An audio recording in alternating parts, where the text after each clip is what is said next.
So I was a little bit disturbed to hear the Mayor just say before that I'm the prime sponsor of this because it's coming from my budget. I mean, the mayoral office and the Mayor, with all due respect, is not the prime sponsor of this.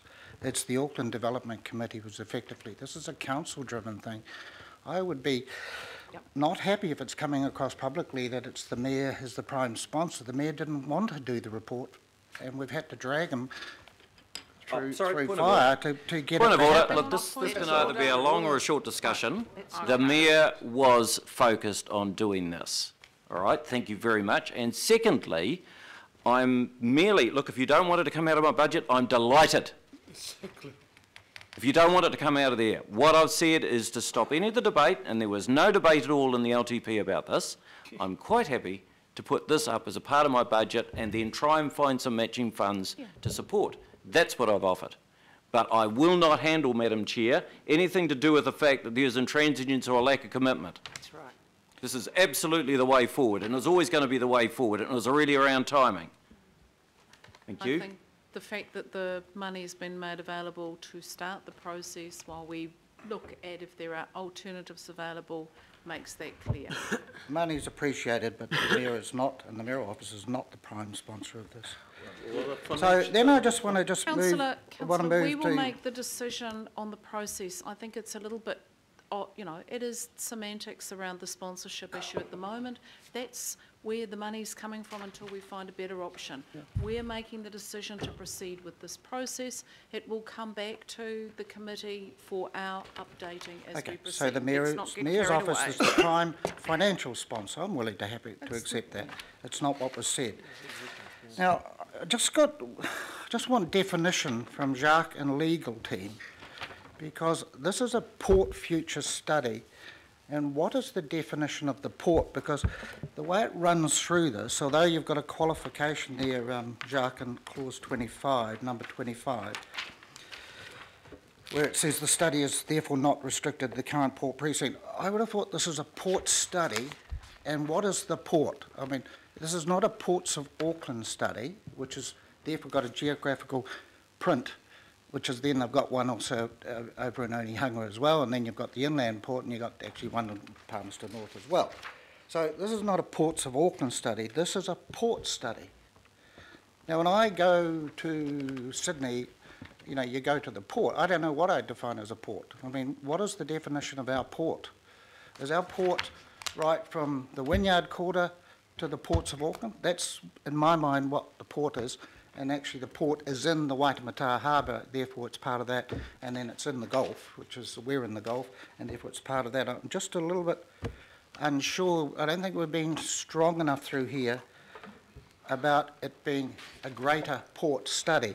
Because I'm looking at some of the things in the last resolution, final resolution we did, and replace it with, and we put a new clause, and it says, the aspirations of the people of Auckland, the cruise industry aspect of port business. Well, most of the cruises actually don't berth in the Ports of Auckland. They berth at our central ports, and we're looking at actually making a final sort of commitment there. I'm losing the thread of your conversation. Just to be is it a port or is it a Ports of Auckland study? Could I just get an answer on that? And are you asking about the footprint and scope as it relates to on page 51, clause 25?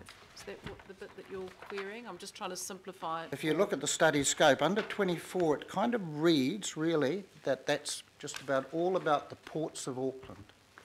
Then 25 says, for clarity purposes, we then talk, all options need to be considered. Our port activities could be reconfigured and therefore also consider the wider impacts on and requirements of the waterfront and its surrounds. For example, the central wharves and cruise. So I just would have thought we'd start with a bigger definition. We don't have to qualify it and clarify because it's in there as part of the port study. I tried to do that in this paragraph, but I was clearly not very successful. So the idea is that the ports company in the precinct down there is the starting point, but that is only the first part of it. You do have the Onehunga port, which may very well come in as part of the options of how you actually do some of the logistics and then the Wiri port. So it opens it up to the whole thing. It isn't about the Ports of Auckland purely down there. It goes much wider. So it is more about the things that come in and go out of the port, and they may not be able to do it in the same way in the future. So what are the alternatives? Those alternatives are completely open. Yeah, well, I don't know. My understanding around here, there was a number of councillors who were frustrated that we were doing a waterfront Auckland plan, we're doing a central wharf strategy, we've got a ports of Auckland thing, but we're not wrapping it together in one holistic plan. That's what I'm just trying to... I thought this ports future study was looking in a holistic way. I think that's why I was That's all just I'm just asking you trying to to get- clarify, Councillor Clow. That's exactly what it's doing. So there's two parts of this. So number one is actually getting the scope of this established, which expands that footprint out and says exactly what you're asking for. You cannot just look at the minimal port footprint without looking at all of those things. So that is all inclusive. In a parallel fashion, we're looking at bringing back to this this committee, the wider discussion around the wharf strategy, the work of the CCIG, the Central City study, all of those pieces of work, so that we make sure that bits aren't getting ahead of each other. We need to settle this first and get this started. Then we need to reinterrogate all of those other bits of work so that some of them have their own life, they need to fit in and be wrapped around this study as well. So I think we're saying the same thing. You might just not be reading that in 24 or 25, but I'm agreeing utterly. They cannot operate in separate universes. So last thing therefore, which is on the composition of the group. So we've got Ports of Auckland, which should be involved, totally agree with that. Why would we not have a representative from Waterfront Auckland and a representative from the Central Wharves, whatever CCI group that meet? I would have thought that would be logical, that you would have someone representing all three parts of our waterfront. Not a separate part. So paragraph 22 deals with that, and the way that we looked at it was, they are part of the council, and thought that would not be appropriate, them sitting on the consensus group. So what we're saying, it's probably far better. They are going, and I need to note that one of the CCOs that certainly would have a role in this is ATEED, and that was my mistake not putting them in. But what we're saying is it would be far more, it would be a far better proposition if we work with them at an officer level and the project manager of the project to get the information that needs to come from them into the study. But it's not appropriate for them to be on the consensus group and being part of that discussion. That was the approach. So that's why we're saying CCOs, we're saying the same thing with central government. Central government should be involved at an officer level, but not be part of the community discussion out there. So that's the approach that we're taking in this proposal. Councillor Webster. Thank you, Jacques. I mean, I made the comment before about producer groups, but I'm just wondering, in your stakeholder groups, these are not exhaustive, are they? No, not at all. I've already got a whole bunch of extra ones. I see that you've got, you've got a lot of residents groups and marine users and those sorts of people, but you know what's missing? Well, I see you've got Maersk's there, but I mean it's interesting that they pulled out of the port and went to Tauranga pretty quickly. I mean I know they're back now, but maybe New Zealand shippers or somebody like that, and national road carriers. You know, some of those sort of wider users, and probably the sort of elephant in the room. Do we need someone from the car industry? Oh. Well, I mean, you've got to have community groups, but you know, in the community groups, we've got a very, you know, they're very round the harbour area, but you know, there are other groups, wider groups, that actually the port is very important to them. That's why I mentioned the producer groups, you know, and the wine growers and the, you know, the exporters and people like that, you know, in the wider Auckland area, whose jobs springs to mind, absolutely depend on this. So, okay, great, thanks. Thank you. Councillor Lee. Yeah, I once upon a time I would have opposed the study. It's a complete waste of time. However, Ports of Auckland have been so bloody belligerent they deserve it. In terms of what Councillor Clow is saying, there are two aspects to this. One is the corporate entity known as Ports of Auckland, and I think what he is talking about is also the geographical aspect of it. And so, inherited from the Harbour Board through the coastal plan are the port management areas. And I think maybe that would satisfy his concerns if they were included.